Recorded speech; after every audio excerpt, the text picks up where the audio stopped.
Hello there, and welcome back to the Talking Apron podcast. We are your no nonsense, friendly resource for healthier eating and confident home cooking, especially for those that are living with or aiming to prevent diabetes. Now, it's hosted by me. Yes, I am Bernardin. I am a nutrition educator, a certified diabetes prevention coach, and I'm someone who lives with type 1 diabetes. So each one of these podcast episodes will deliver some practical tips, some nutritional insights, and some real life strategies to help you take control of your kitchen and your health. Right now, we've been working on going through a lot of different nutritional aspects of vegetables. And with a focus on food, planning, and self-care, this podcast can empower you to build some real sustainable habits that support your health, perhaps your blood sugar balance, and your long-term wellness. So whether you're newly diagnosed, you're concerned about prevention, you care for someone with diabetes, or you're just ready to make better choices in the foods that you eat, you are in the right place. So thanks for being here. So go ahead and go grab your cuppa. And once you've got that in hand, pull out a chair and join us at the kitchen table. So today we are celebrating a very underappreciated root vegetable that you can find in the produce aisle. And it is parsnip. And you say, what? No, I'm not talking turnip. I'm talking parsnip. So the title of this podcast is Rooted in Health, Why Parsnips Matter. So here's what you will learn in 8 short segments. You'll meet up with the parsnip, find out all about it. You'll find out its nutritional and blood sugar values. Parsnips versus carrots versus sweet potatoes. Who wins? Easy ways to cook parsnips, buying, storing, and prepping parsnips, and how you actually can cook it, a couple quick recipes, an invitation to join an exciting membership, and then we'll wrap it all up. So yes, when you're going down that produce aisle and you see that pale-looking thing, beige-looking, that kind of reminds you of a carrot, but you don't quite know what it is, and you've passed it 100 times in the grocery aisle, this particular root vegetable really needs to earn a place on your plate and maybe in your weekly rotation. So let's go ahead and dive into why I'm talking about the parsnip. So parsnips have been around longer than potatoes. Yes, you heard me, longer than potatoes. In fact, they were staples in ancient European diets long before the potato came on the scene. Romans considered them a delicacy because of their sweet flavor.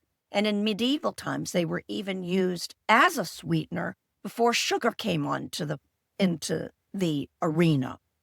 So why did they fall off the radar? Well, once refined sugar and starchy potatoes came along, parsnips kind of became the wallflower of the root vegetable world. But here's the thing, nutritionally, they never stopped being amazing. Parsnips are high in fiber, especially the soluble high fiber that is excellent for heart health. It helps remove that excess cholesterol that's in your body. Kind of like oatmeal, but parsnips are just as good. They also help to slow digestion, which in fact then slows and stabilizes your blood sugar. And that's huge for any of us that are trying to manage or prevent diabetes. They're also rich in vitamin C, folate, which is great for cell repair and heart health, potassium, and that's great for healthy blood pressure. Then we have manganese, and magnesium, which are both important for blood sugar regulation and nervous system function. Now, when you're talking sugar levels, and if you're familiar with the glycemic index, it rates how high or low, how fast digesting, or how much sugar is in what you're eating. Now, parsnips are mid-range, so carrots are a little bit lower, but if you bite into a cooked carrot and you bite into a cooked parsnips, or you take a bite of a sweet potato, guess what? You can taste the difference in the sugar on your palate. And here's a really neat trick, which is what I love to do. I love to roast or air fry parsnips. Then I cool them before eating them. And once you cool them, that process transforms the parsnips into something called a resistant starch. And then your body digests it even more slowly. Yes, great news for the diabetics. So the steadier the blood sugar, the happier the gut bacteria also. So now we want to talk about, well, who wins in this? Now, sometimes it isn't about winning. Sometimes it's about having a diverse diet, adding in different types of food with different types of nutrients to support us. So parsnips is about trying. It's also about, let's say you put a little into your carrots, so you sweeten up your carrots.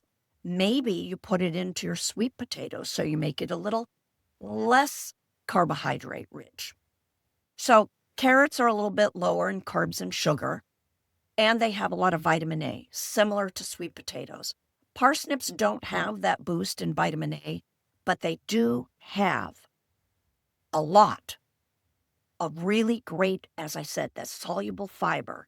And they have more fiber, more potassium, more vitamin C than carrots. They're pretty low in the calories. They're less than sweet potatoes. They have less carbohydrates than sweet potatoes. They have more fiber, more protein, a little bit more fat than sweet potatoes and carrots. And again, vitamin C, they have 28% of the daily nutritional value for vitamin C, 28. Sweet potatoes only have 2.4. So if you're looking for a different way to have sweetness in your life, don't put in the fruit, add in some parsnips. Now, let's go ahead and think of them as the cousins with different strengths. You're going to rotate these vegetables in and out so you have a variety. Now, carrots, love my raw carrots. I don't like them so much cooked, but I love cooked parsnips because parsnips brings that depth, the sweetness, the richness. Kind of like you ever had a sweet potato fry and it has that crunchy, sugary edge? Parsnips are very similar. They have that lovely, rich, gooey sweetness. So don't choose. You can use them together. Roast them, even boiling them together and making a mash. Which leads us into what are some easy ways that we can cook parsnips. Well, let's get practical. If you're just beginning to get back in the kitchen, or you've been around in a while and maybe your family has left the roost and you don't need to cook as much anymore, well, let's try to bring out the best in parsnips without being all fussy and fancy. So first, you can peel them if you want or brush them, cut them into rounds. And then they call them coins, the ones that are round. Toss with olive oil, salt and pepper. Maybe you like garlic, put in some rosemary. You're going to roast at 400 degrees Fahrenheit until they're golden and crisp on the edges. Now, if you want to go even less work, stick them in your air fryer. Cut them like carrot sticks or steak fries. You're going to season with paprika, salt, and pepper, and then you're going to air fry until the outside is crispy and the inside is tender. Now, what if we just want a quick saute? And we're going to add them, we're going to add them to some onions or something. You can shave with a vegetable peeler the parsnips into these ribbons. Then you're going to be tossing it into a little butter, maybe some avocado oil, saute in a hot pan. Maybe you've already had your onions cooking. You could even put in some red peppers. They are great for a side dish or in addition to any salad or topping. Now, when you combine them with something like grilled chicken or piece of fish or even some lentils, leafy greens, you're creating a very balanced blood sugar plate. Now, what about storing? How do we store or buy parsnips? Just grab a bag in the grocery store? Well, you want to look for the smaller ones because they tend to be sweeter and more tender. Larger ones will get woody, chewy, more dense in the core. You're going to store in the fridge. You're going to have them wrapped in a paper towel inside a plastic or a silicone bag. They'll last up to 3 weeks without getting what I call the wimpy. The ones where you want to take it in the winter and put it in the snowman's nose because the carrot is no longer edible. Well, parsnips can do the same thing. They can get quite soft and kind of decay over a little bit of time. Now, you are going to peel before using because the skin can be a little bit bitter. If you like that bitter taste, then go ahead and roast them up with the skin. But if they're older, you definitely want to take that bitter outside edge off with a peeler. Parsnips are especially cozy in those colder months. Now, here it is when I'm recording this podcast. It's springtime, but I thought I'd bring it in anyway because a lot of people do some cold salads, cold vegetables, between coleslaw and sweet potatoes and lentils. Well, I thought I'd add parsnips into the mix in the summer because of that ability to cook them and have them cool the next day, because they are quite, I'll call them yummy, delicious, youngtious. And you can put them with nutmeg and cinnamon and cloves, and they will shine in a summer salad, almost like a dessert because they're sweet. Or you can still make them in the traditional soups and stews.